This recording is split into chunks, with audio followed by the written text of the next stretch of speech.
நம்ம கிராமத்துல கண்ட கண்ட பசங்களை எல்லாம் கூட்டிக்கிட்டு தப்பு தண்டவா நடக்கிறியாமே உங்க ஐயா வந்து என்கிட்ட சொல்றான். ஏய், இந்த வயசுல இந்த மாதிரி பண்ணினா ஐயா வயசுல என்னடா பண்ணுவ? 5ல வளையறதாண்டா 50ல வளையும். சொல்லு. வாழ்ந்தா ஐயா மாதிரி வாழணும்டா. ஒரு பய விரல் நீட்டி ஒன்று சொல்ல முடியுமா?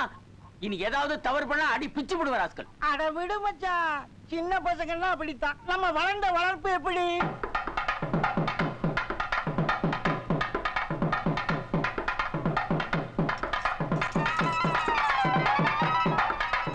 என்ன மாமா வந்திருக்காங்களே, என்ன விசேஷம்? வேற ஒண்ணும் இல்ல, நேத்திக்கு கொடுத்தீங்க குழம்பு ரொம்ப நல்லா இருந்துச்சான். தங்கச்சி இன்னைக்கு கிண்ணத்துல குழம்பு வாங்கிட்டு சொன்னுச்சு. இன்னைக்கு என்ன குழம்பு வச்சிருக்கீங்க?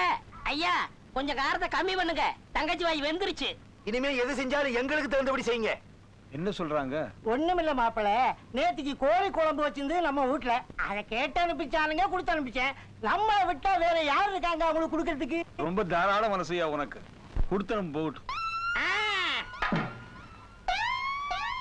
இத கொஞ்சம் கையில பிடிங்க.